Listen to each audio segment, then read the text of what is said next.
खेसारी लाल यादव जी कम पढ़े लिखे हैं, तो वो इंग्लिश में जो टर्म एंड कंडीशन था वो चीज़ को समझ नहीं पाए, और जब वो समझ नहीं पाए तो वो सिग्नेचर वहाँ पर कर जैसे कुछ लोगों का कहना है कि खेसारी लाल यादव ने 5 करोड़ रुपया ले लिया और उसके बाद भी ग्लोबल म्यूजिक को गाना नहीं जो है सो खेसारी लाल जी को क्षति हो सकती है इस केस से, लेकिन इनके नाम पर, इनके पहचान पर, इनके काम पर कोई फर्क। सर, हमारी मौजूदगी अभी पटना में है और हमारे साथ एडवोकेट शिवनंदन भारती जी हैं, और हम आए हैं इसलिए आए हैं क्योंकि अभी जो सोशल मीडिया पर खेसारी लाल को लेकर के कुछ ट्रेंड चल रहा है। ट्रेंड इस प्रकार चल रहा है कि मतलब अब खेसारी लाल का जो है फ्यूचर बर्बाद हो गया।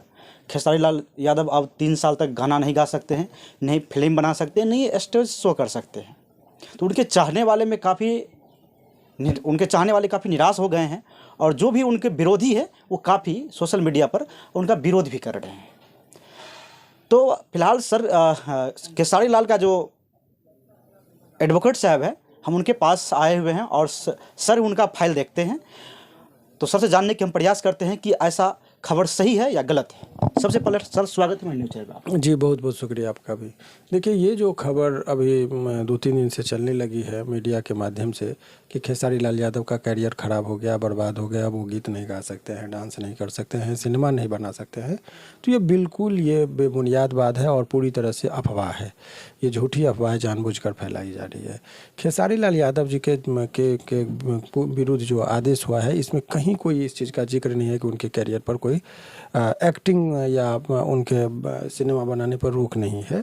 वो जजमेंट का पैराग्राफ 88 जो है, जो ऑनरेबल दिल्ली हाई कोर्ट का है, उसमें इस बिंदु को और क्लियर कर दिया गया है। वो हम पढ़ देते हैं, और उन्होंने इसको बहुत ही सुंदर तरीके से किया है कि ये देखिए, हाई कोर्ट का लैंग्वेज है कि it is clarify that the respondent number 6 और defendant number 6 can continue to act, sing, dance in the Bhojpuri industries as well as on the national TV channels, social media platforms and on stage, but he can't sell his new songs to distributor, music company, producer, third parties like respondent number 6 to 5। इसका मतलब ये हुआ कि इनके ऊपर बोला गया कि आप डांस करने पर, क्लियर किया कि आपके डांसिंग पर, गाना पर, स्टेज शो पर कहीं कोई रोक नहीं है। केवल इसको बेचने पर कि आप यदि उस प्रोडक्ट को बनाकर यदि आप बेचेंगे तो आप ग्लोबल म्यूजिक जो है उसको ही देंगे, और अदरवाइज किसी को अभी तक नहीं देंगे। ये एग्रीमेंट के मुताबिक चीज़, तो वो तो एग्रीमेंट में जो चीज़ था उसके अकॉर्डिंग उन्होंने डायरेक्शन दिया। लेकिन फिर सेक्शन 20 है इंडियन कॉन्ट्रैक्ट एक्ट का, उसमें एक मूल बातें कही गई है कि यदि कोई व्यक्ति किसी को धोखे में रहकर यदि कोई करार करा लेता है, पेपर साइन करवा लेता है, तो वो करार जो होता है, वो एग्रीमेंट जो होता है, वो शून्य होता है, वॉइड होता है, उसका कोई खास महत्व नहीं होता है। जैसे एग्जाम्पल के तौर पर आप समझिए कि गांव सब में भी आप देखते होंगे कि ज़मीन रजिस्ट्री कराने के लिए जाता है तो बोलता है कि आपको हम गवाह बना रहे हैं, इस पे दस्तखत कीजिए, और बाद में पता चला कि वो गवाह ने उससे पूरा ज़मीन वो रसीद मैंने बिल्कुल सर, नहीं खरीद लिया था, धोखे में रखकर। कम पढ़े लिखे लोग होते हैं तो पराया ऐसे लोगों के साथ होता है, तो क्या वो ज़मीन हो जाना चाहिए? उसका तो नहीं होगा। तो जब ये कोर्ट में मामला जाता है कि गवाह बन के हमको साइन करवाया गया था और बाद में पता चला मेरा ज़मीन ही लिखवा लिया, तो उस पर 420 का भी केस चलता है। ठीक उसी तरीके से यहाँ पर ये चूँकि खेसारी लाल यादव जी कम पढ़े लिखे हैं, तो वो इंग्लिश में जो टर्म एंड कंडीशन था वो चीज़ को समझ नहीं पाए, और जब वो समझ नहीं पाए तो वो सिग्नेचर वहाँ पर कर दिया। तो ये कम्प्लीटली मिस्टेक ऑफ फैक्ट था। जिस चीज़ को वो समझ नहीं पाए और वो दस्तखत कर दिए थे, तो उस दस्तखत का लाभ दिखाकर ये लोग इनको बाध्य कर रहे हैं कि आप हमको ही कंपनी का गाना बनाकर बेचिए और हमारे ही कंपनी के माध्यम से सारा काम कीजिए। तो वो आर्थिक रूप से जो है सो खेसारी लाल जी को क्षति हो सकती है इस केस से, लेकिन इनके नाम पर, इनके पहचान पर, इनके काम पर कोई फ़र्क नहीं पड़ने वाला है, और जो इनके दर्शक हैं, चाहने वाले हैं, उन लोगों को इनका फिल्म वगैरह मिलता ही रहेगा देखने को। इसीलिए बहुत ज़्यादा चिंता और हताश की ज़रूरत नहीं है। जैसे ग्लोबल म्यूजिक है सर, कहा जा रहा है कि 5 करोड़ रुपया पर बॉन्ड बना हुआ था, और इसको जो है ग्लोबल म्यूजिक को कुछ टारगेट दिया था कि इतना गाना हमको चाहिए। देखिए, 200 गाने का बात था कि इनको 5 करोड़ रुपया देती कंपनी, और इसके एवज में वो 2025 तक का जो है उसमें इनको पर टोटल मान के 200 गाना देना था और इसके बाद जो 5 करोड़ रुपया इनको देना था कंपनी को।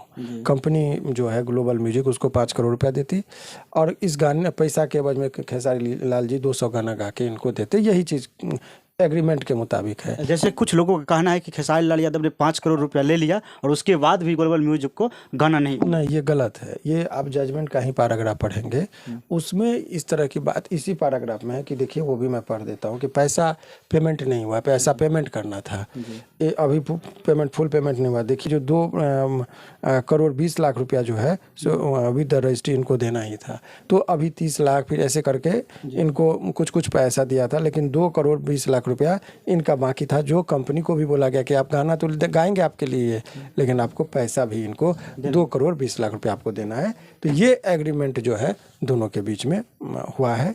तो ये कह देना कि खेसारी लाल जी को पैसा ले लिए थे, पैसा लेके गाते नहीं है, तो ये सब इनके छवि को खराब करने के लिए जानबूझ के इस तरह की अफवाहें फैलाई जा रही है। नहीं लग रहा है कि सर एक गरीब परिवार से उठ करके एक लिट्टी चोखा बेचने वाले इंसान और आज इस मुकाम पे पहुंचे हैं, तो कहीं नहीं लग रहा कि इसको पीछे खींचने के चक्कर में? देखिए ये सब जब कभी भी आप अपने बदौलत कोई वजूद खड़ा करते हैं तो काबिलियत आप में है तभी आप आगे बढ़ेंगे।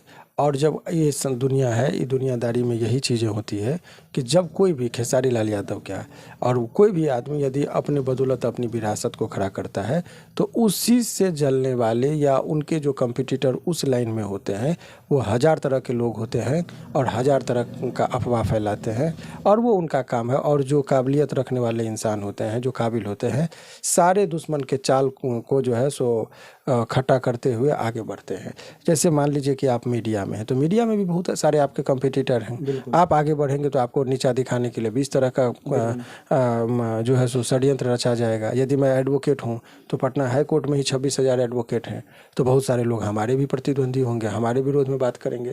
तो हर जगह कंपटीटर है और आप में यदि काबिलियत है तो आप आगे बढ़ेंगे। तो वही बात है, यदि खेसारी लाल जी में काबिलियत होगा तो आगे बढ़ेगा, यदि आप में काबिलियत होगा तो मीडिया में सबसे आगे आप दिखेंगे, यदि मैं वकील हूँ मेरे में काबिलियत होगा तो सबसे बेहतर मैं दिखूंगा।